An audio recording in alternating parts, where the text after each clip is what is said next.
بسم اللہ الرحمن الرحیم۔ اللہ کی پاک ذات کے نام سے شروع کرتا ہوں جو بڑا مہربان اور نہایت رحم کرنے والا ہے۔ لاہوری فائر سٹوریز میں آج ہم ذکر کرنے والے ہیں حضرت نوح علیہ السلام اور ان کی قوم پر آنے والے عذاب کے بارے میں۔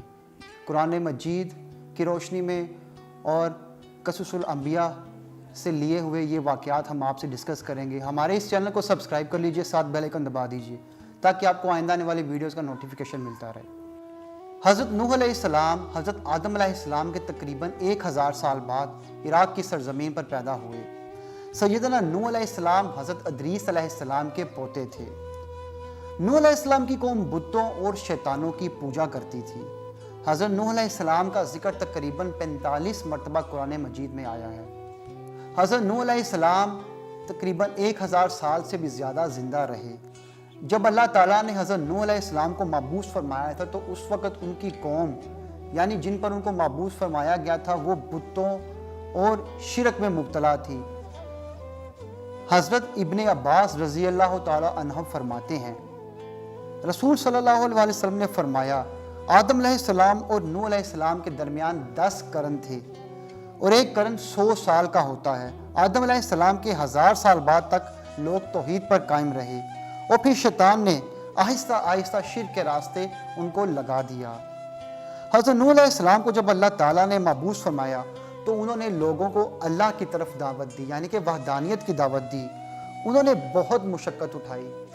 سورہ نوح علیہ السلام میں اللہ تعالیٰ فرماتے ہیں یقیناً ہم نے نوح کو ان کی قوم کی طرف بھیجا کہ اپنی قوم کو ڈراؤ، خبردار کرو اس سے پہلے کہ ان کے اوپر دردناک عذاب آ جائے۔ نوح علیہ السلام نے کہا اے میری قوم میں تمہیں صاف صاف ڈرا رہا ہوں کہ تم اللہ کی عبادت کرو، اس سے ڈرا کرو، میرا کہا مانا کرو تاکہ وہ تمہارے گناہ بخش دے اور تمہیں ایک مقررہ وقت تک چھوڑ دے۔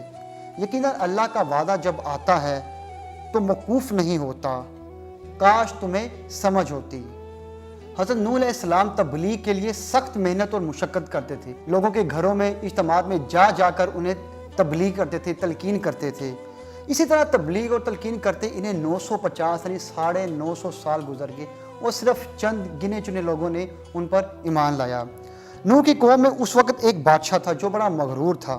کہنے لگا نوح کی باتوں پر کان نہ دھرنا، اس سے بحث نہ کرنا، یہ جو کرتا ہے جو کہتا ہے اسے کرنے دو اور کہنے دو۔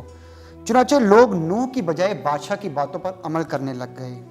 اسی طرح نوح نے 950 سال تک لوگوں کو اللہ کی طرف بلایا، لیکن اتنے طویل عرصے میں صرف 80 کے قریب لوگوں نے یعنی کہ ہمیں روایات سے ملتا ہے کہ 80 کے قریب لوگ تھے جو کہ ان پر ایمان لائے تھے، اور وہ جو 80 لوگ تھے ان میں تقریباً ساری کے سارے فقراء، غربا، مساکین اسی طرح کے لوگ تھے۔ چنانچہ نوح کے مغرور سرداروں نے جو کہ اس وقت کے مغرور سردار تھے ان کی قوم کے، اس صورتحال کو دیکھا اور نوح علیہ السلام کے پاس آئے اور کہنے لگے کہ اے نوح ہم تیرے اوپر ایمان لے آئیں گے لیکن اس کے لیے ہماری ایک شرط ہے، وہ یہ کہ تو اپنے پاس سے ان غربا، مساکین، فقراء کو نکال دے کیونکہ یہ ہمارے لیول کے یعنی کہ ہمارے برابر کے نہیں ہیں۔ جب تو ان کو نکال دے گا ہم تیرے اوپر ایمان لے آئیں گے۔ اللہ تعالیٰ نے نوح علیہ السلام کی قوم کے ان سرداروں کی تردید سورہ ہود آیت 27 تا 31 میں کی ہے۔ اس کے بعد حضرت نوح علیہ السلام کی قوم کا ان کے ساتھ آمنا سامنا ہوا تو انہوں نے ان سے کہا اے میری قوم اگر تم پر گراں گزرتا ہے میں تم میں رہتا ہوں اور تمہیں اللہ کی باتیں سناتا ہوں اور تم اس سے چڑھتے ہو اور مجھے نقصان پہنچانے کے در پہ رہتے ہو تو سنو میں تمہیں صاف کہتا ہوں مجھے تمہارا کوئی ڈر نہیں، کوئی خوف نہیں، تم سے جو ہوتا ہے کر گزرو، چاہے اپنے جھوٹے معبودوں کو بلا لو، پوری قوت سے مجھ پر حملہ کرو، میرا تم کچھ نہیں بگاڑ سکتے کیونکہ میرا بھروسہ اس عظیم ذات پر ہے اور مجھے اس کی قدرت کی بڑائی معلوم ہے۔ لیکن کسی میں طاقت نہ ہوئی، سکت نہ ہوئی کہ وہ آپ کے سامنے آ کر آپ کی باتوں کا جواب دیتا۔ سال ہر سال گزر گئے اسی طرح اور انہی چند لوگوں کے علاوہ کسی نے بھی ان پر ایمان نہیں لایا۔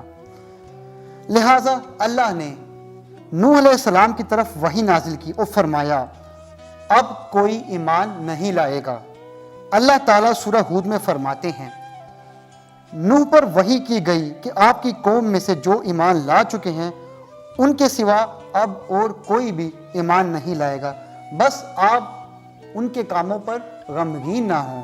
نوح علیہ السلام جب اپنی قوم سے نا امید ہو گئے تو انہوں نے اپنی قوم پر بددعا کی۔ اس کا ذکر اللہ نے سورہ نوح آیت 26-28 میں کیا ہے۔ اے میرے پروردگار، تو روئے زمین پر کسی کافر کو رہنے سہنے کا نہ چھوڑ، اگر تو انہیں چھوڑے گا تو یقیناً تیرے اور بندوں کو بھی گمراہ کریں گے، یعنی کہ تیرے مزید بندوں کو یہ لوگ گمراہ کریں گے، اور ان کے ہاں جو اولاد ہوگی وہ بھی بدکار اور ناشکری ہوگی۔ اے میرے پروردگار، تو مجھے، میرے باپ اور جو بھی ایماندار ہو کر میرے گھر آئے اور تمام مومن مردوں اور عورتوں کو تو بخش دے اور کافروں کو سوائے ہلاکت کے اور کچھ نہ دے۔ اللہ تعالیٰ فرماتے ہیں جب نوح علیہ السلام نے ہمیں مدد کے لیے پکارا تو ہم نے اس کی مدد کی اور اسے ایک بڑی کشتی بنانے کی وحی کی، لیکن نوح علیہ السلام نہیں جانتے تھے کہ وہ کشتی کیسے بنائیں، نہ ہی وہ بڑے ہی تھے جو اس کام سے واقف ہو، تو اسی لیے اللہ نے ان کی طرف وحی کی تھی اور کہا کہ ہماری وحی کے مطابق کشتی تیار کرو۔ اللہ نے وحی کے ذریعے رہنمائی کی اور مزید تعلیم کے لیے حضرت جبرائیل علیہ السلام کو بھیج دیا۔ دوستو، یہاں پر ہمارا قصہ حضرت نوح علیہ السلام کا پارٹ 1 کمپلیٹ ہوتا ہے۔ اس کے بعد جب وہ کشتی تیار کرنے لگ گئے، اس کو انشاءاللہ ہم اپنی اگلی ویڈیو میں ڈسکس کریں گے۔ آپ ہمارے چینل کو سبسکرائب کر لیجئے۔ بہت بہت شکریہ۔ السلام علیکم۔